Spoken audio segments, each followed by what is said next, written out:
नमस्कार दोस्तों, मैं हूं आपके साथ साक्षी और आप देख रहे हैं नेक्स्ट 9 लाइव। आज के प्रोग्राम में हम बात करेंगे कश्मीर और पीएम मोदी की। जी हां, ये टॉपिक इसलिए क्योंकि जिस तरह से देखने को मिल रहा है कि द कश्मीर फाइल्स फिल्म आने के बाद भी कश्मीर पर हमला हुआ है।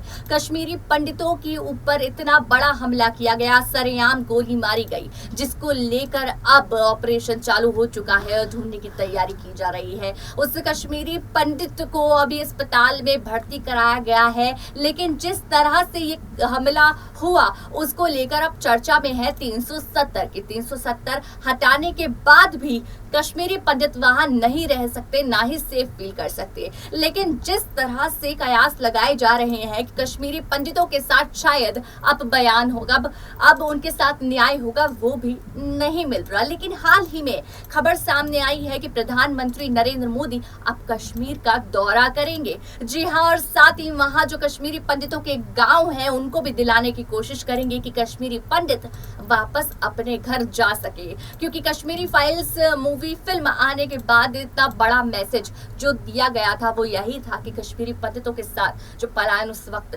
हुआ 1993 में, उसका उन्हें एक न्याय मिले और साथ ही साथ उनका जो वहां घर छूटा है उन्हें वहां वापस जाने का मौका मिले। आपको बता दें कि भारत की जनता अपने कश्मीरी पंडित पलायन को देखकर बहुत ज्यादा रो रही थी, क्योंकि वो रिलेट कर पाई कहीं ना कहीं जो उस वक्त उनके साथ हुआ। आपको बता दें, सच्चा घटना पर आधारित है द कश्मीर फाइल्स, जिसमें एक एक पार्ट रियल दिखाया गया, सच दिखाया गया और वही चीजें उस वक्त हुई थी। हालांकि हिंदुस्तान अब कश्मीर के बाद अलग अलग राज्यों में वो कश्मीरी पंडित बटे हुए हैं जिन्होंने अपना दर्द सुनाया और हर किसी ने वो दर्द रिलेट किया, क्योंकि हर किसी ने एक ना एक कश्मीरी पंडित का दर्द सुना था जो वहां से भाग कर आए थे।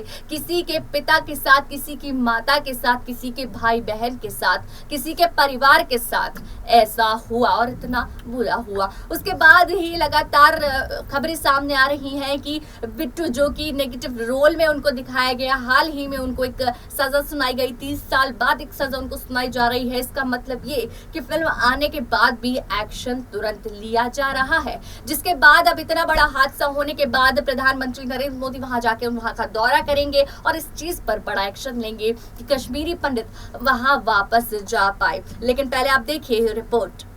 सांबा जिले के पल्ली गांव जल्द ही जम्मू कश्मीर का पहला सौर ऊर्जा गांव होगा। गांव में 500 किलोवाट क्षमता का सौर ऊर्जा संयंत्र स्थापित किया जा रहा है। पल्ली में 24 अप्रैल को प्रधानमंत्री नरेंद्र मोदी का दौरा प्रस्तावित है, जिससे पहले ही सौर ऊर्जा गांव के लक्ष्य को हासिल करने के लिए अमला दिन रात जुट गया है। इस परियोजना से जुड़े सांसद प्रतिनिधि सुनील शर्मा ने ट्वीट कर बताया कि सौर ऊर्जा परियोजना को 20 दिन में तैयार कर लिया जाएगा। यह एक विश्व कीर्तिमान भी हो सकता है। सौर ऊर्जा संयंत्र से 500 किलोवाट बिजली तैयार होगी, जिससे घर घर तक पहुंचाने के लिए 630 किलोवाट का ट्रांसफार्मर स्थापित किया जा रहा है। परियोजना पर केंद्रीय मंत्री डॉक्टर जितेंद्र सिंह ने कहा कि पल्लवी गांव में निर्माणाधीन परियोजना पर दिन रात काम चल रहा है। विज्ञापन एवं तकनीकी मंत्रालय के अधीन सेंट्रल इलेक्ट्रॉनिक्स लिमिटेड के विशेषज्ञ इस काम में जुटे हुए हैं। उन्होंने कहा कि पल्ली गांव में 24 अप्रैल को प्रधानमंत्री के इस दौरे से पूर्व सौर ऊर्जा संयंत्र का पूरा काम किया जाएगा। सरकारी योजना के क्रियान्वयन में सांबा जिले में ब्राह्मण से सटी पल्लवी पंचायत मिसाल बनकर उभरी है। गांव के हर घर नल से जल, सरकारी स्कूलों के बच्चों की ज्यादा संख्या, आवास योजना के सभी लाभार्थियों को घर और जल संचय समेत कई अन्य कार्यों में पंचायत का प्रदर्शन सर्वश्रेष्ठ माना जा रहा है। प्रधानमंत्री का दौरा भी पल्ली पंचायत के इसी प्रदर्शन के चलते प्रस्तावित है। अगर पीएम मोदी जम्मू कश्मीर का दौरा करते हैं तो जम्मू कश्मीर से अनुच्छेद 370 को निरस्त किए जाने के बाद यह उनका पहला दौरा होगा। भारतीय जनता पार्टी के एक वरिष्ठ पदाधिकारी ने सोमवार को यह जानकारी दी है कि पीएम संभवतः कश्मीर में कश्मीरी पंडितों को संबोधित करेंगे।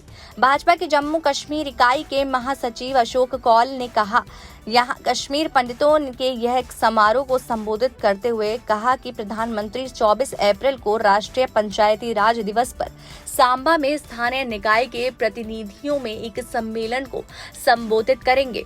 कौल ने कहा कि प्रधानमंत्री और कश्मीरी पंडित समुदाय के प्रतिनिधियों के बीच बैठक के प्रयास किए जा रहे हैं ताकि वे अपनी चिंताओं को उनके समक्ष उठा सकें। अगस्त 2019 में केंद्र में संविधान के अनुच्छेद 370 के तहत जम्मू कश्मीर के विशेष दर्ज को निरस्त करते हुए इसे 2 केंद्र शासित प्रदेशों में विभाजित कर दिया था। 24 अप्रैल को हर साल नेशनल पंचायती राज दिवस मनाया जाता है। कश्मीर पर पंचायत चुनाव अनुच्छेद 370 खत्म होने के बाद हुआ था। इसमें घाटी में भी भाजपा को सफलता मिली थी। पंचायती राज के पदाधिकारियों को संबोधित करने के लिए बहाने पीएम मोदी कश्मीरी पंडितों को भी संबोधित कर सकते हैं। हालांकि इसकी अभी आधिकारिक सूचना नहीं आई है, लेकिन माना जा रहा है कि प्रधानमंत्री नरेंद्र मोदी कश्मीरी पंडितों के लिए कुछ ऐलान भी कर सकते हैं। कश्मीरी पंडितों से आपको बता दें कि अभी हाल ही में कश्मीर पर एक हमला हुआ है, जिस पर एक आतंकवादी हमला कहा जा रहा है। जी हाँ, इस आतंकी हमले में कश्मीरी पंडित को गोली मारी गई। सरेआम उनको गोली मारी और उनकी जान खतरे में है, जिनको बिल्कुल इमरजेंसी में आर्मी हॉस्पिटल में एडमिट किया गया, जहां पर केस को और ज्यादा अपडेट की कोशिश की जा रही है कि उस पर रिसर्च की जाए और ऑपरेशन चालू कर दिया गया है और हर कोई इसको खोजने में लगा हुआ है। इसी के बीच आपको बता दें कि वो कश्मीरी पंडित का ये कहना है कि 370 हटाने के बाद भी ना कश्मीरी पंडित को घर वापस मिल पा रहे हैं और ना ही इस चीज पर न्याय मिल पा रहा है।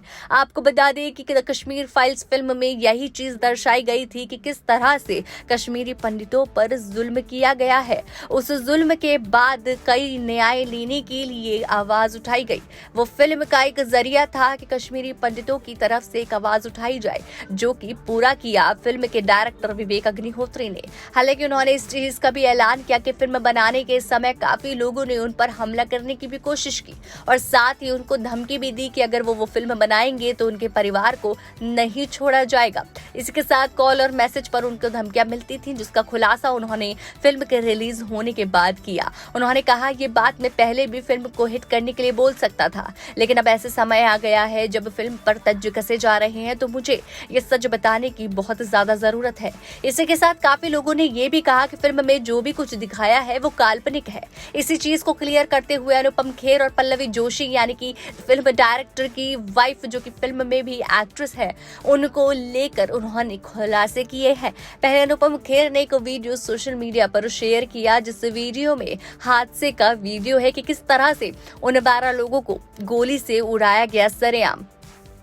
वही चीज फिल्म में दिखाई गई थी, जो कि क्लियर सच साबित हो गई। इसी के साथ पल्लवी जोशी ने भी एक वीडियो शेयर किया, एक पोस्ट शेयर किया और लिखा कि मैंने इतने 5000 लोगों के इंटरव्यू, 5000 घंटों का इंटरव्यू मेरे पास है, जिसपे मैंने कश्मीरी पंडितों का इंटरव्यू लिया है और उन्होंने अपनी सच्चाई वहां बताई, जो उनके साथ पलायन वहां पर हुआ था। क्या वो लोग झूठ बोलेंगे? क्या इतने कश्मीरी पंडित झूठ बोलेंगे? इसी के साथ बिट्टू, जो इस फिल्म में नेगेटिव रोल में बनी थी, जिन्होंने खुलेआम मीडिया में ये बात कही थी कि वो अपने परिवार को भी अगर मौका मिले, अगर देश की आजादी की बात हो, तो वो मार सकते हैं, और इतने लोगों को उन्होंने रोज के 25 जनों को मारा था, जिसके बाद उन पर कोई एक्शन भी नहीं लिया गया। हालांकि एक वीडियो वायरल हुई जिसमें पूर्व प्रधानमंत्री मनमोहन सिंह के साथ वो हाथ मिलाते हुए नजर आए। अब हाल ही में उन पर एक्शन लिया गया, जिसको लेकर कोर्ट की साइड से खबर आई थी कि अब उनके खिलाफ एक्शन लिया जाएगा 30 सालों के बाद, जिससे